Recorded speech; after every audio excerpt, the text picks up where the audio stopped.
I'm the Talking Skull, and this year I'm playing classic first-person shooters to draw a line from Wolfenstein 3D to Halo. This week, Blood taught me a lesson I won't soon forget. I live again.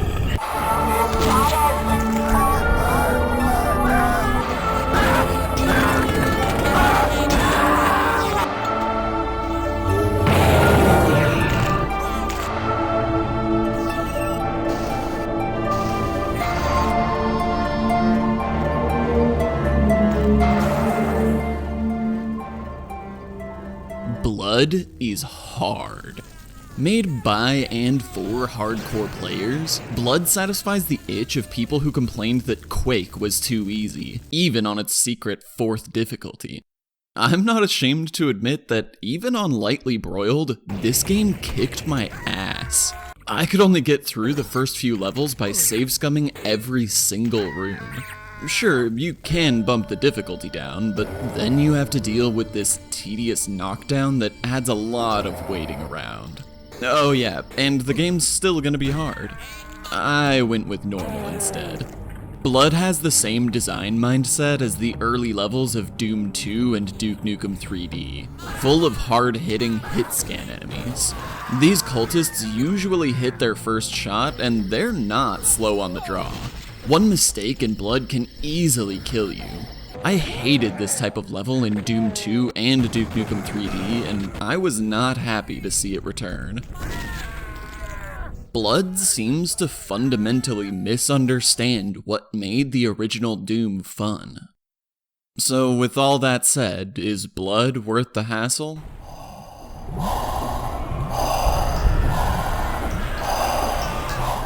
Absolutely. Blood's baddies may be more deadly than ever, but your options for dealing with them are also better than ever. Blood has more weapons than any FPS before it, and these are phenomenally balanced. Other games' weapon counts are padded with gimmicks or simple upgrades. Not so here. Every one of these options is viable and has a legitimate use. I found myself actively switching between as many as 6 different weapons within just a few encounters. You'll be clearing corners, sniping, shotgunning, dancing, and getting desperate, and using a different weapon for each. Not satisfied with the most diverse and balanced arsenal on the market? Well good, because neither is Blood. All but one of these weapons has an alternate fire. Remember how Quake only really gave you 4 attack options at a time?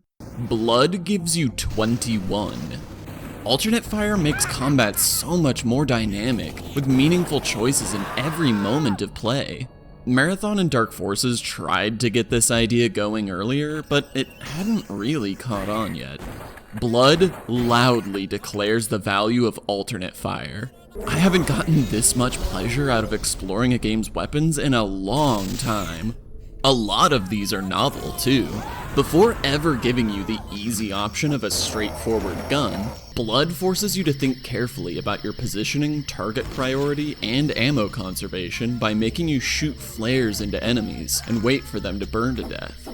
No tag and bag here. With the flare gun, it's more tag and hide, or tag and run. But when you really need to wipe someone off the map, That's all, folks.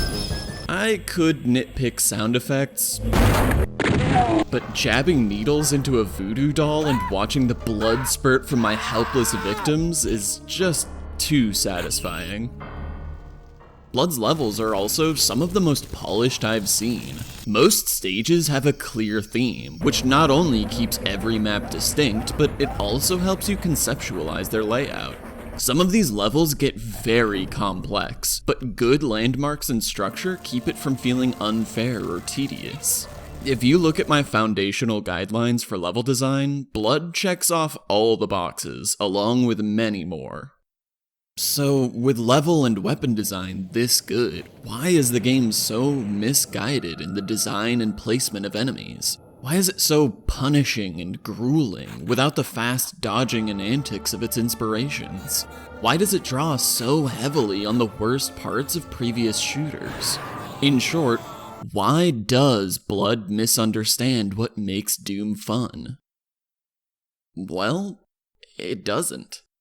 There's a hidden schism at the heart of the 90s FPS scene. It's hard to place at first, but it's the reason that American McGee's Doom 2 levels feel so different from John Romero's, and it's the reason Duke Nukem 3D's Episode 1 feels different from Episode 3.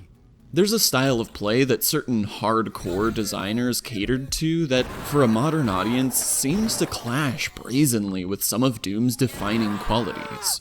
See, in the 2000s, first-person shooters didn't die. They just morphed into something different, and the movement shooter ideal epitomized by Doom and Quake? That died for a while. For many modern fans, this is why we come back to Doom even after decades of other games. But all of these splintered variants of the first-person shooter are modern conceptions. In 1997, they didn't exist. All we knew was Doom. But within the constraints of Doom's structure, a cadre of 90s designers were straining to piece together a different kind of FPS. One that today contrasts with everything Doom stands for. They were catering to an audience for whom this playstyle didn't yet exist, creating something entirely new, at first in fits and spurts within otherwise traditional movement shooters. It took until Blood for someone to commit to this new idea enough for me to understand what they were trying to make. A tactical shooter. One of the things that set Doom apart from Wolfenstein was that almost every enemy could be outplayed in an open field. Fireballs could be dodged, pinkies could be outmaneuvered. After Doom, though, certain hardcore designers pushed for deadly hit-scan enemies who forced you to play angles rather than fighting in the open. These tense shootouts barely resemble Doom's kinetic brawls, and it took a real shift in mentality for me to understand that I need to approach them less like Doom and more like Insurgency or CSGO. You have to play engagements smart. You have to plan, manage sightlines, and think through how to squeeze value out of every inch of that phenomenal arsenal.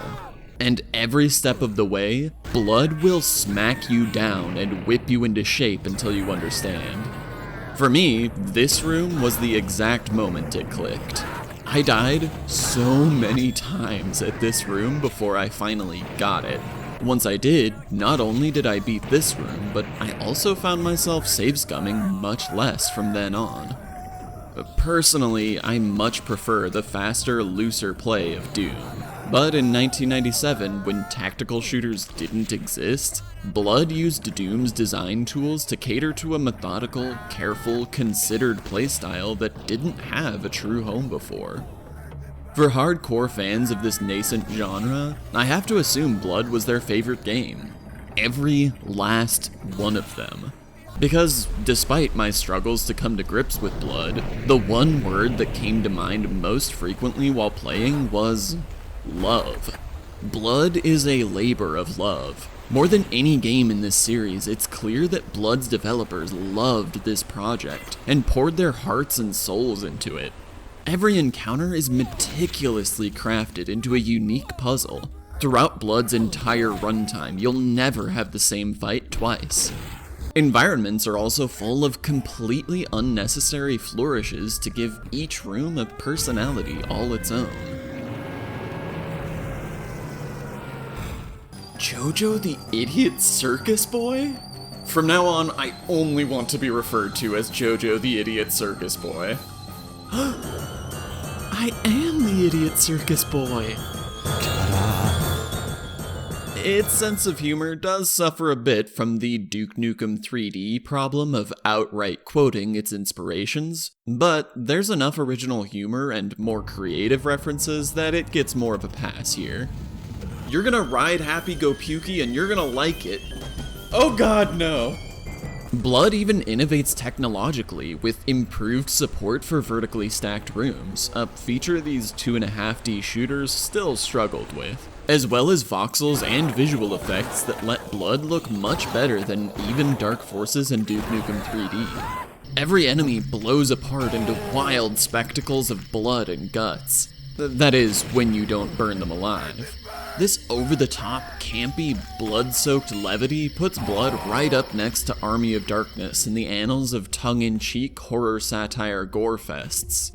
In terms of quality, it's easily a match for even the best 90s shooters. It's just a question of whether its particular playstyle will appeal to you.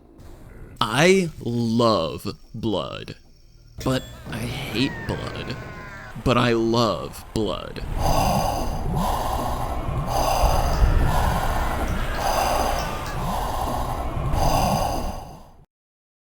If you think you've got what it takes, Blood is available on Steam.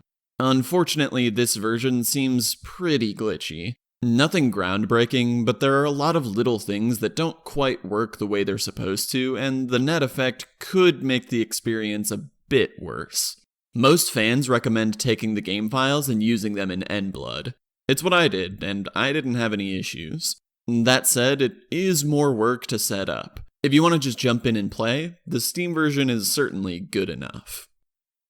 If this old stuff is interesting to you, check out the rest of my series on classic first-person shooters to see what I had to say about Quake and more. And if there's anything you think I should cover, leave a comment so I can see. This week, I played a cult classic. Next week, we'll look at one of the most iconic games of all time.